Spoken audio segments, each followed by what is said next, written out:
നമസ്കാരം, ഏവർക്കും study Nifty മലയാളത്തിൻ്റെ ഡെയിലി മാർക്കറ്റ് ന്യൂസിലേക്ക് സ്വാഗതം. ഇന്ന് ഡിസംബർ 15 തിങ്കളാഴ്ചയാണ്. വെള്ളിയാഴ്ച ക്ലോസ് ചെയ്ത ഇന്ത്യൻ വിപണികളിലേക്ക് വളരെ ശക്തമായി ഇന്ത്യൻ വിപണികൾ വീണ്ടും തിരിച്ചു വന്നു. 26,047 വെള്ളിയാഴ്ച നിഫ്റ്റി ക്ലോസ് ചെയ്യുന്നത്. കൂടുതൽ നേട്ടമുണ്ടാക്കിയത് മിഡ് ക്യാപ്പ് ആയിരുന്നു. 1% മുകളിൽ പോസിറ്റീവിൽ ക്ലോസ് ചെയ്തു. മിഡ് ക്യാപ്പ് തുടർച്ചയായി വ്യാഴം വെള്ളി ദിവസങ്ങളിൽ 1% നേട്ടമുണ്ടാക്കി. മറ്റ് ഹൈലൈറ്റ് ആയിട്ടുള്ള വാർത്തകളിലേക്ക് വരാം. അതിന് മുന്നേ ആയി നമ്മുടെ വീഡിയോ ആരെങ്കിലും ലൈക്ക് ചെയ്യാൻ മറന്നു പോയിട്ടുണ്ടെങ്കിൽ ദയവ് ചെയ്ത് വീഡിയോ ഒന്ന് ലൈക്ക് ചെയ്യുക. ചാനൽ സബ്സ്ക്രൈബ് ചെയ്യാത്തവർ ഇപ്പോൾ തന്നെ ചാനൽ ഒന്ന് സബ്സ്ക്രൈബ് ചെയ്യുക. കഴിഞ്ഞ ദിവസങ്ങളിൽ സംഭവിച്ച ഏറ്റവും ഹൈലൈറ്റ് ആയിട്ടുള്ള കുറച്ച് വാർത്തകളിലേക്കാണ്. ആദ്യം ഇന്ത്യയുടെ CPI ഇൻഫ്ലേഷൻ വെള്ളിയാഴ്ച വൈകുന്നേരം പുറത്തു വന്നിരുന്നു. ചില്ലറ വ്യാപാര പണപ്പെരുപ്പം ഒക്ടോബറിൽ 0.25% നിന്ന് നവംബറിൽ 0.71% ഉയരുകയാണ് ഉണ്ടായത്. ഒക്ടോബർ മാസവുമായി കമ്പയർ ചെയ്യുമ്പോഴാണ് കുറച്ച് ഉയർന്നതായിട്ട് തോന്നുന്നത്. എന്നിരുന്നാലും നവംബർ മാസത്തിലും കുറവായിട്ട് തന്നെയാണ് ഈ ഡാറ്റ പുറത്തു വന്നിരിക്കുന്നത്. RBIയുടെ ടോളറൻസ് പരിധിക്ക് ഉള്ളിൽ തന്നെയാണ് ഇപ്പോൾ ഈ ഡാറ്റ പുറത്തു വന്നിരിക്കുന്നത്. ഇതിൽ ഭക്ഷ്യപണപ്പെരുപ്പം -3.91%.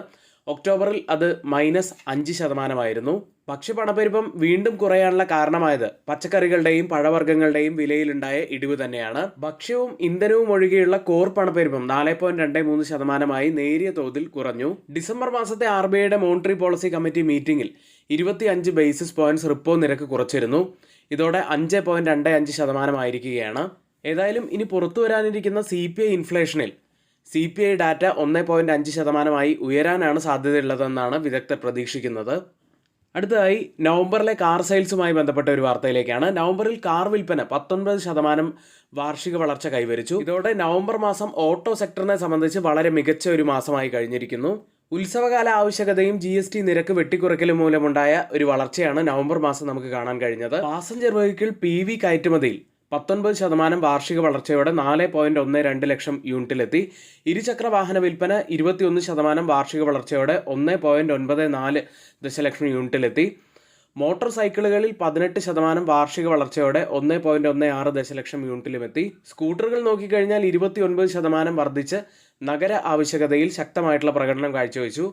ത്രിചക്ര വാഹന വിൽപ്പന 21% വാർഷിക വളർച്ചയോടെ 71,999 യൂണിറ്റിലെത്തി.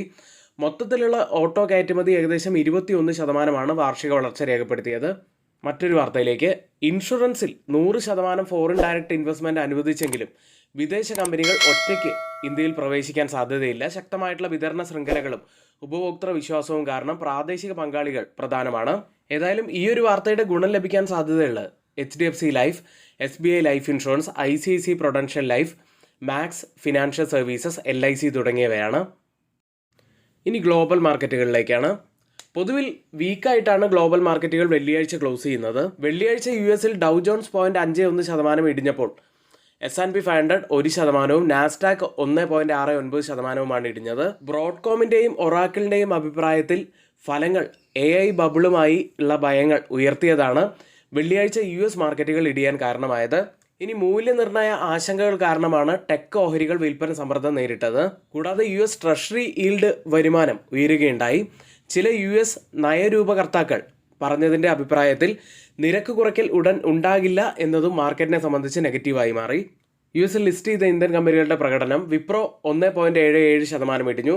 ഇൻഫോസിസ് 0.11% ഇടിവാണ് ഉണ്ടാക്കിയത്. ICICI ബാങ്ക് 0.13% ഉയർന്നപ്പോൾ HDFC ബാങ്ക് 0.17% ഉയർന്നത്. ഡോക്ടർ റെഡ്ഡി ലബോറട്ടറീസ് ഇടിഞ്ഞു 0.5%.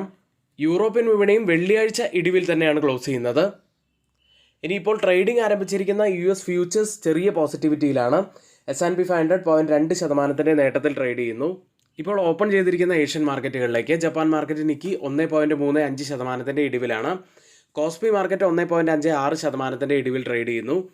ഗിഫ്റ്റ് നിഫ്റ്റി ഇപ്പോൾ ഉള്ളത് 26,053 82 പോയിന്റ്സ് ഇടിഞ്ഞ് ട്രേഡ് ചെയ്യുന്നു. അതായത് ഇപ്പോൾ സമയം 7 മണി കഴിഞ്ഞ് 15 മിനിറ്റാണ്. ഇപ്പോഴത്തെ ഈ ഒരു നില വെച്ച് നിഫ്റ്റിയിൽ ഏകദേശം 95 മുതൽ 100 പോയിന്റ്സിൻ്റെയൊക്കെ ഒരു ഗ്യാപ് ഡൗൺ ഓപ്പണിങ്ങിനാണ് സാധ്യതയുള്ളത്. ഇന്നത്തെ ഏറ്റവും ഹൈലൈറ്റ് ആയിട്ടുള്ള കുറച്ച് വാർത്തകളാണ് നമ്മളിവിടെ പറഞ്ഞു പോയിരിക്കുന്നത്.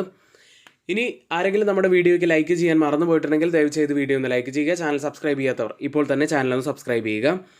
ഇനി ആർക്കെങ്കിലും നമ്മുടെ പെയ്ഡ് എഡ്യൂക്കേഷൻ ടെലഗ്രാം ചാനലിൽ 1299 രൂപയ്ക്ക് 3 മാസത്തേക്ക് ജോയിൻ ചെയ്യാൻ താല്പര്യമുണ്ടെങ്കിൽ ഇപ്പോൾ തന്നെ തൊട്ട് മുകളിലെ വാട്സാപ്പ് നമ്പറിൽ ഒന്ന് മെസ്സേജ് അയച്ച് നിങ്ങൾക്ക് ജോയിൻ ചെയ്യാവുന്നതാണ്. ഇനി ബിഗിനേഴ്സിനായിട്ട് സ്പെഷ്യലി ഞങ്ങൾ പുതിയ ഒരു വീഡിയോ സീരീസ് ആരംഭിച്ചിട്ടുണ്ട്. സ്റ്റോക്ക് മാർക്കറ്റ് ബിഗിനേഴ്സിന് ഒരു കംപ്ലീറ്റ് ഗൈഡ് നൽകുന്ന ഒരു വീഡിയോ സീരീസാണ് ഇപ്പോൾ ആരംഭിച്ചിരിക്കുന്നത്. അതിൻ്റെ 3ാമത്തെ വീഡിയോയും ഇപ്പോൾ നമ്മൾ അപ്ലോഡ് ചെയ്ത് കഴിഞ്ഞു. കാണാത്തവർക്കായിട്ട് ആ വീഡിയോസിൻ്റെ ലിങ്ക് നമ്മൾ കമൻറ്റ് ബോക്സിലും അതുപോലെ ഡിസ്ക്രിപ്ഷൻ ബോക്സിലും നമ്മൾ നൽകുന്നതാണ്. ഇനി കുറച്ച് സ്റ്റോക്ക് ന്യൂസുകളിലേക്കാണ്. ആദ്യം വിപ്രോ എന്ന കമ്പനിയാണ്. മികച്ച എൻ്റർപ്രൈസ് ഉൽപ്പാദനക്ഷമതയ്ക്കായി ജെമിനി AI ഉപയോഗിക്കുന്നതിനായി ഗൂഗിൾ ക്ലൗഡുമായുള്ള പങ്കാളിത്തത്തിൽ വിപ്രോ ഏർപ്പെട്ടു. അടുത്ത ഡോക്ടർ റെഡ്ഡി ലബോറട്ടറീസ് ആണ്. ശ്രീകാകുളം പ്ലാന്റിൽ USFDA പരിശോധന പൂർത്തിയാക്കി 5 നിരീക്ഷണങ്ങളാണ് പുറപ്പെടുവിച്ചിരിക്കുന്നത്. അടുത്ത് ഇസാഫ് സ്മോൾ ഫിനാൻസ് ബാങ്കാണ്. ഏകദേശം 1700 കോടി രൂപ വരെയുള്ള കിട്ടാക്കടങ്ങൾ ഒരു ARCക്ക് വിൽക്കാൻ കമ്പനി ബോർഡ് അംഗീകാരം നൽകി. അടുത്തത് NLC ഇന്ത്യ എന്ന കമ്പനിയാണ്. UP 110 megawatt solar power project സ്ഥാപിക്കുന്നതിനുള്ള അനുമതി ലഭിച്ചിരിക്കുന്നു. അടുത്ത് അശോക ബിൽഡ്കോൺ എന്ന കമ്പനിയാണ്. മുംബൈയിലെ BMC ഫ്ലൈ ഓവർ പദ്ധതിക്ക് ജോയിൻറ്റ് വെഞ്ചറിൽ 1041 കോടി രൂപയുടെ ഒരു കരാർ അശോക ബിൽഡ്കോൺ നേടിയിരിക്കുന്നു. അടുത്ത KEC ഇൻ്റർനാഷണൽ ആണ്. പ്രസരണ സിവിൽ പ്രൊജക്റ്റുകളിൽ 1150 കോടി രൂപയുടെ പുതിയ ഓർഡർ കമ്പനി നേടി. ഇന്നത്തെ ഏറ്റവും പ്രധാനപ്പെട്ട കുറച്ച് വാർത്തകളാണ് നമ്മളിവിടെ ഷെയർ ചെയ്തിരിക്കുന്നത്. അടുത്തതായി FIDA ആക്ടിവിറ്റിയിലേക്കാണ്. FIS തുടർച്ചയായി സെല്ലിങ്ങിൽ തന്നെയാണ്. വെള്ളിയാഴ്ചയും FIS 1114 കോടി രൂപയ്ക്കാണ് സെല്ല് ചെയ്തിരിക്കുന്നത്. DIS ആവട്ടെ 3869 കോടി രൂപയ്ക്ക് ബൈ ചെയ്തിരിക്കുന്നു. FIS ഇപ്പോഴും സെല്ലിങ്ങിൽ തന്നെയാണ് എന്നത് ആശങ്കപ്പെടുത്തുന്ന ഒരു കാര്യം തന്നെയാണ്. വെള്ളിയാഴ്ച ക്ലോസ് ചെയ്ത നിഫ്റ്റിയിലേക്കാണ്. നിഫ്റ്റി വെള്ളിയാഴ്ച ക്ലോസ് ചെയ്യുന്നത് 26,047 148 പോയിന്റ്സ് ഉയർന്നാണ്. വെള്ളിയാഴ്ചയും നമുക്ക് നല്ലൊരു റിക്കവറിയാണ് മാർക്കറ്റിൽ ലഭിച്ചത്. ഇപ്പോൾ നിഫ്റ്റി ഉള്ളത് അപ്സൈഡിലെ ആ ഒരു റെസിസ്റ്റന്റ് ട്രെൻഡ് ലൈൻ അല്ലെങ്കിൽ ഫോളിംഗ് വെഡ്ജ് പാറ്റേണിൻ്റെ ആ ഒരു ലെവലിന് അരികിലായിട്ടാണുള്ളത്. 26,052 പ്രധാനപ്പെട്ട ഒരു ലെവലാണ്. അതായത് ഈ ഒരു ഏരിയയിൽ നിന്നും നമുക്കൊരു പുൾ ബാക്ക് ലഭിക്കുമോ എന്ന് തന്നെയാണ് നമുക്ക് കാണേണ്ടത്. ഇനി ഒരുപക്ഷെ ഈ അപ്സൈഡിലെ ആ ഒരു റെസിസ്റ്റന്റ് ട്രെൻഡ് ലൈൻ ബ്രേക്ക് ചെയ്യുകയാണെങ്കിൽ വീണ്ടും ഫോളിംഗ് വെഡ്ജ് പാറ്റേണിൻ്റെ ഉള്ളിലേക്ക് നിഫ്റ്റി കയറുന്നതായിരിക്കും. ഡൗൺ സൈഡിൽ ഇപ്പോൾ കാണുന്ന ഈ ഒരു സോൺ വളരെ പ്രധാനപ്പെട്ടതാണ് എന്ന് നമ്മൾ മാസങ്ങൾക്ക് മുൻപേ തന്നെ പറഞ്ഞിരുന്നതാണ്. ഈ ഒരു സോൺ നമ്മൾ മാസങ്ങൾക്ക് മുൻപേ തന്നെ വരച്ചു വെച്ചിരുന്നതാണ്. ഈ സോണിൽ നിന്നാണ് കഴിഞ്ഞ ആഴ്ച നല്ലൊരു പുൾ ബാക്ക് നമുക്ക് ലഭിച്ചിട്ടുള്ളത്. ഏതായാലും ഡൗൺ സൈഡിൽ ഈ ഒരു സോൺ വളരെ പ്രധാനപ്പെട്ടതാണ് എന്ന് വീണ്ടും നമുക്ക് തെളിയിച്ചു കൊണ്ടിരിക്കുകയാണ്.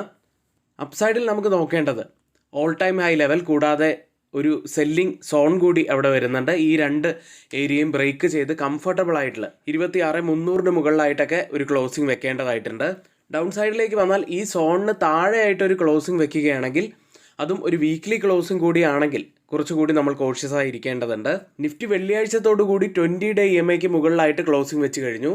ഇതോടെ എല്ലാ കീ മൂവിംഗ് ആവറേജുകൾക്കും മുകളിലായിട്ടാണ് നിഫ്റ്റി ക്ലോസ് ചെയ്തിരിക്കുന്നത്. അടുത്തതായി ഓപ്പൺ ഇൻട്രസ്റ്റ് ഡാറ്റ പ്രകാരം ഒരു റെസിസ്റ്റൻസ് ആവാൻ സാധ്യതയുള്ളത് 26,100 സപ്പോർട്ട് ആവാൻ സാധ്യതയുള്ളത് 26,000 ബാങ്ക് നിഫ്റ്റിയിലേക്ക് 59,390 180 പോയിന്റ്സ് ഉയർന്നാണ് ബാങ്ക് നിഫ്റ്റി ക്ലോസ് ചെയ്യുന്നത്. ബാങ്ക് നിഫ്റ്റിയെ സംബന്ധിച്ച് അപ്സൈഡിലെ ആ ഒരു റെസിസ്റ്റന്റ് ട്രെൻഡ് ലൈനിന് ഏകദേശം അരികെയായിട്ട് തന്നെയാണ് ക്ലോസ് ചെയ്തിരിക്കുന്നത്. ഈ ഒരു റെസിസ്റ്റന്റ് ട്രെൻഡ് ലൈൻ ബ്രേക്ക് ചെയ്തിട്ട് അതിന് മുകളിലായിട്ട് ഒരു പോസിറ്റീവ് ക്യാൻഡിൽ, ഒരു ഗ്രീൻ ക്യാൻഡിൽ ക്ലോസിംഗ് വെക്കേണ്ടതായിട്ടുണ്ട്. ഏതായാലും വരുന്ന ദിവസങ്ങളിൽ അത്തരത്തിൽ ഒരു പോസിറ്റീവായിട്ടുള്ള ക്യാൻഡിൽ വെക്കും എന്ന് തന്നെ നമുക്ക് പ്രതീക്ഷിക്കാം.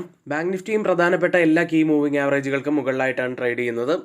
നല്ല പോസിറ്റീവ് ഫാക്ടർ തന്നെയാണ് ബാങ്ക് നിഫ്റ്റിയെ സംബന്ധിച്ച് കാണാൻ കഴിയുന്നത്. മാക്സിമം ഓപ്പൺ ഇൻട്രസ്റ്റ് റൈറ്റ് ചെയ്തിരിക്കുന്ന സ്ട്രൈക്കുകൾ പ്രകാരം ഒരു റെസിസ്റ്റൻസ് ആവാൻ സാധ്യതയുള്ളത് 59,500 സപ്പോർട്ട് ആവാൻ സാധ്യതയുള്ളത് 59,000 നിഫ്റ്റിയും ബാങ്ക് നിഫ്റ്റിയും സംബന്ധിച്ച് പ്രധാനപ്പെട്ട കുറച്ച് കാര്യങ്ങളാണ് നമ്മളിവിടെ ഷെയർ ചെയ്തിരിക്കുന്നത്. ഇനി ആർക്കെങ്കിലും പുതിയൊരു ഡിമാറ്റ് അക്കൗണ്ട് ഓപ്പൺ ചെയ്യണമെന്നുണ്ടെങ്കിൽ ലിങ്ക് നമ്മൾ ഡിസ്ക്രിപ്ഷൻ ബോക്സിലാണ് നൽകിയിരിക്കുന്നത്. ഇന്നിവിടെ നമ്മൾ പറഞ്ഞിരിക്കുന്ന എല്ലാ കാര്യങ്ങളും ഏറ്റവും ഓതറൈസ്ഡ് ആയിട്ടുള്ള സൈറ്റുകളായ Moneycontrol, Mint, Reuters, CNBC, Financial Express തുടങ്ങിയ മാധ്യമങ്ങളിൽ നിന്നാണ് എടുത്തിരിക്കുന്നത്. മറ്റുള്ളവയെല്ലാം നമ്മുടെ വ്യൂസ് മാത്രമാണ്. ഒരിക്കലും അത് റെക്കമെൻഡേഷൻ അല്ല, നിങ്ങളുടെ എഡ്യൂക്കേഷണൽ പർപ്പസിന് വേണ്ടി മാത്രമാണ് ഷെയർ ചെയ്യുന്നത്. എങ്കിൽ ഇന്നത്തെ ഈ വീഡിയോ ഇവിടെ പൂർത്തിയാവുന്നു. ഏവർക്കും നന്ദി.